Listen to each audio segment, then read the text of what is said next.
What's going on, guys? Gomes here, back again on another video. So it is December 27th, 2019. We are nearing the end of the decade, and this has been a quite fantastic year of baseball in my opinion, even though my team, the Rays, have made the playoffs just a few times, never made World Series, but hey, at least the Yankees didn't win one. So for today's video, I decided we would look at a couple all-decade teams from the 2010s. I tried to find like a top 50 list by like Bleacher Report or something, but they never put it out. They would rather rerun the same articles about the NBA and that kind of thing, which totally makes sense. I'm sure it gets more clicks. So what I did to prepare is I went ahead and formulated my own all-time team where I put the best player at each respective position and also their statistics, and then I put who else I could see below, so kind of 1A and 1B at all 9 positions. For starting pitching, I put 5 guys there, and relievers I put 3, so 9 plus, I think it's 17. It's 17 or 16. In total, it was about 3 hours of calculating statistical analytics. I don't like math. Please leave a like down below. So let's get into the first one here. This is by Baseball America, a very reputable source. Obviously knows a lot about baseball. I used to read some of their stuff that they would come out with, and this is the MLB team of the 2010s. This was before this season started, so kind of keep that in mind. The other one was published after the end of this season, so results may vary. Obviously, we're going to start off with the catcher position. I think it should be quite obvious, and it is Buster Posey. Okay, Buster Posey, in my opinion, easily deserves this. Yadier Molina is up there as well, but if you look at the numbers, I think Buster Posey just deserves it a lot more than Yadi. I mean, Molina isn't exactly a stellar postseason player, neither is Buster Posey, but his WAR is better, and I don't really like to look at WAR for everything. I think it's kind of... it can be a little bit confusing to just look at that number. It can help and start a basis and kind of start your argument on who's better, but if you look at the offensive numbers, Buster Posey is going to lead in pretty much every single offensive category. Sure, Yadier Molina this decade probably has a few more gold gloves, probably has a higher defensive WAR, but all things considered, Buster Posey, 3 rings this decade as well, I think really deserves this top spot for the best catcher in the 2010s. I think they should have honorable mentions here as well. Yadier Molina and Salvador Perez. I was thinking Joe Mauer for a bit, but I didn't know he stopped catching at about 2013, so that really makes sense. That's the catcher position. On to first base now. It is Miguel Cabrera. That is interesting. That's not who I had.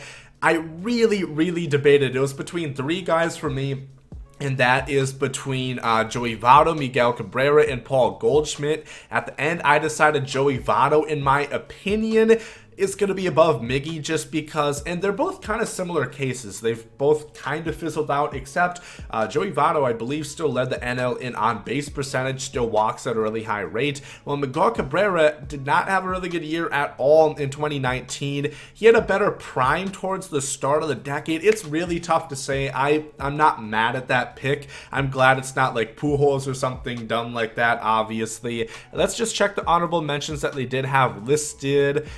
I believe it should be Goldschmidt and Joey Votto. So like I said, very close between those 3. Freeman is also in that argument as well, but I would give it to Votto, but I also understand Miggy. Votto is better defensively, but that's cool. I'm not completely upset with that. Second base should be quite what?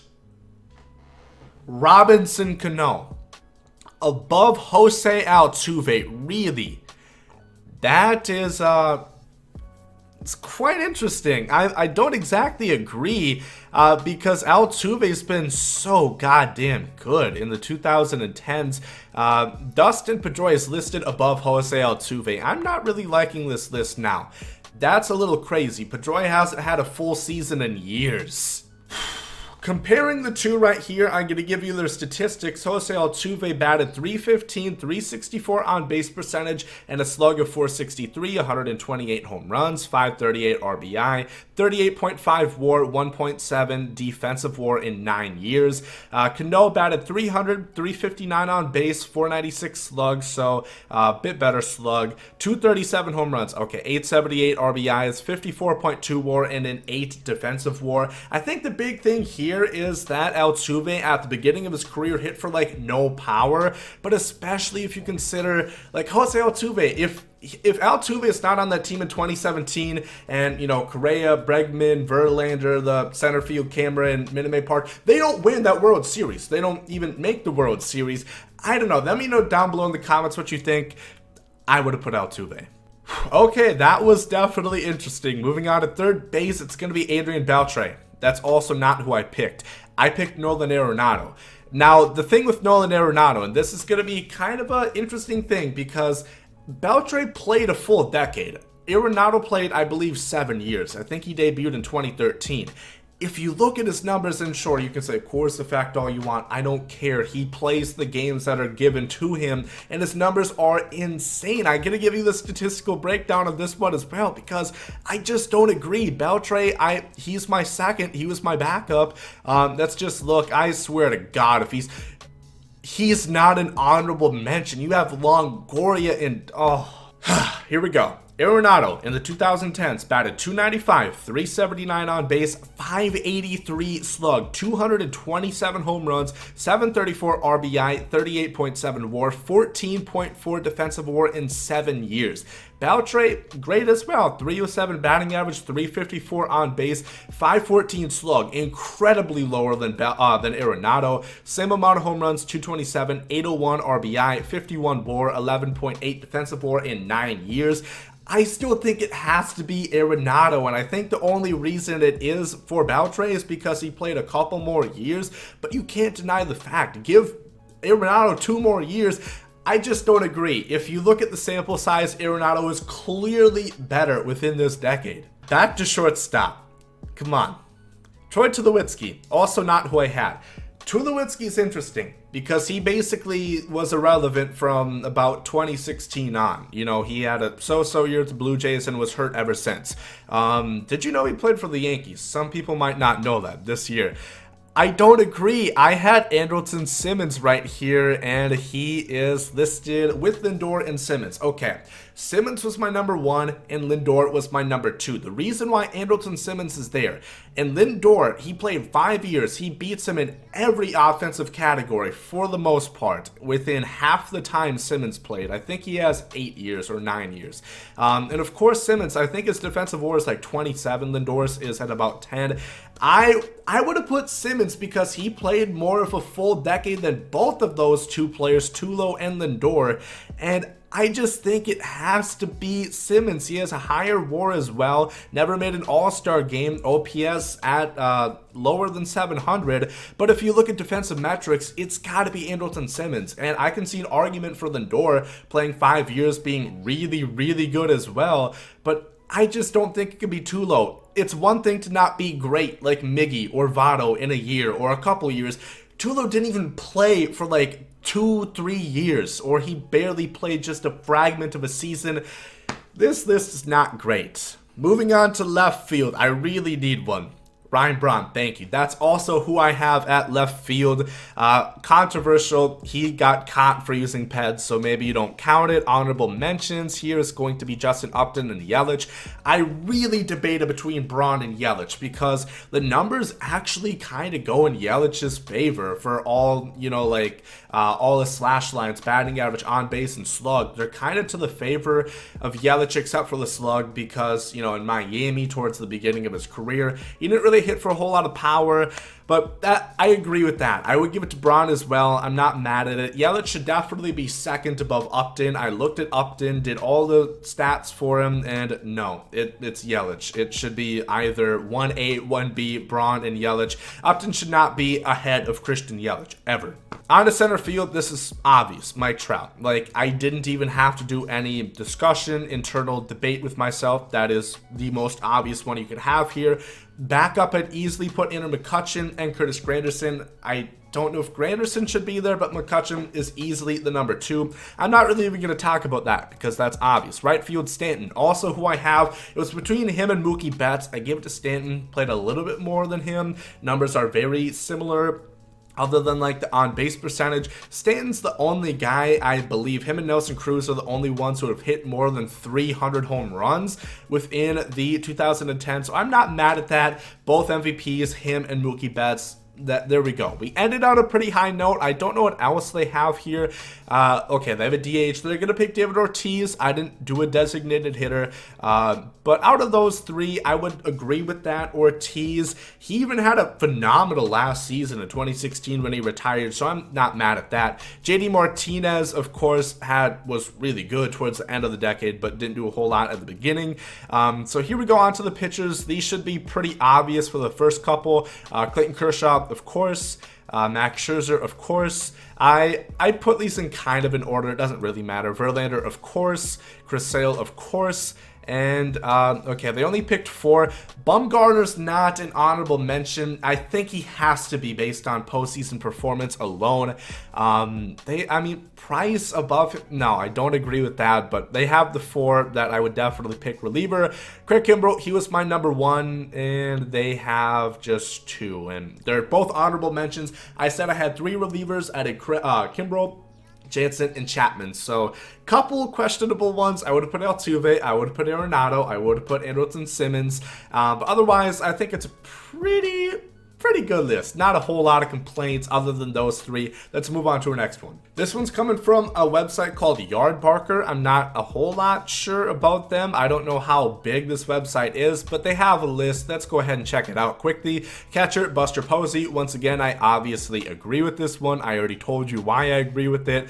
First baseman, Miguel Cabrera, once again. So, I mean, I understand, and it's up for debate whether or not these last couple years should really tarnish some of his reputation for the precedent of the beginning of the decade. I still would have put Votto, but I understand Miguel Cabrera being there. It doesn't look like they have honorable mentions. Looks like they might talk about a few other people. I have Robinson Cano again. Like, I'm not terribly upset with this. It's just, I think Altuve deserves it more than Cano, especially. It's the same case. Cano did jack shit this year with the New York Mets, and Altuve is still, you know, playing at a number 1 or number 2 second baseman in the league. You can debate him or DJ LeMahieu or Ozzy Albies, I guess, as well. Third base is also Adrian Beltre. Did we just copy and paste this? I mean, I get it. Shortstop, also Troy Tulowitzki. Same thing, like I said, he was didn't play a whole lot. Outfield, we have Mike Trout, obviously. There's 35 players on this, so this is a lot more of a beefy list, it looks like. Mookie Betts is one of the 3. Okay, so they didn't do it by position. I'm going to have to see who the third one is. It's Andrew McCutchen. I still would have put Stanton there. And I guess McCutchen would probably be in the starting. I wish they would have done like left, center, and right, but it is what it is. I don't think Mookie deserves it over a guy like Stanton. I would have picked McCutchen over Stanton and Ryan Braun, but that's not bad. Let's look at the rest. Nelson Cruz is the designated hitter. Okay, and they also have a utility, Ben Zobrist. That's dope. I love Ben Zobrist. Okay, I don't know why they have that, but sure. Starting pitcher Clayton Kershaw. Obviously, they have a bench. Okay, Yadier Molina. If you have to have a catcher, he would for sure be the second catcher you would pick. Joey Votto is going to show up right here. Jose Altuve is on the bench as well. I don't know how many bench spots there are. Nolan Arenado is going to find a place. Josh Donaldson, he was out for contention as well with Arenado and Beltre, but looking at the numbers, he's lower than both of them in my opinion. Keep moving on. Francisco Lindor is here as well. It's going to be interesting if there's any big snubs here. Bryce Harper makes it. He was also in contention right field. I put him kind of third behind Mookie Betts and Stanton, of course. Jose Bautista, he was fourth after Bryce Harper, or maybe those could have been tied for third, kind of. Stanton is also on the bench.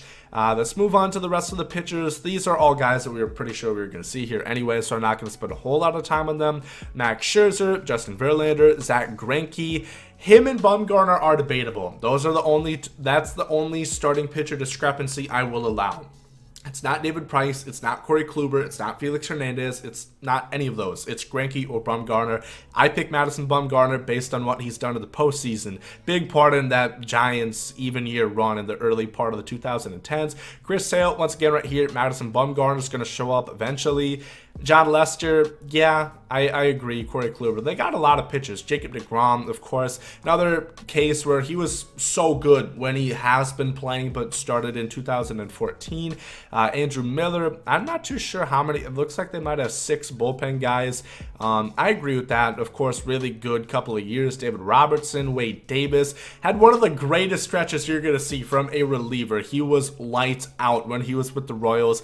If they don't have him, they don't win that World Series. Not a chance. Della Betances, New York Met, Aroldis Chapman, Kenley Jansen, and Craig Kimbrough. So overall, I would agree with the most of this. I like that they added more spots on this one. I still stick firmly. I think Arenado deserves it, Altuve deserves it, and shortstop is up for debate. I guess they don't want to put Simmons because they're like, who the hell is that?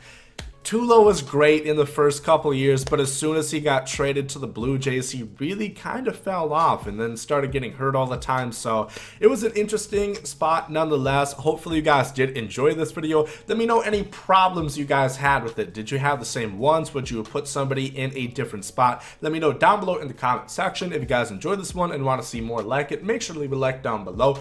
Hope you guys are good today. That comes out to you.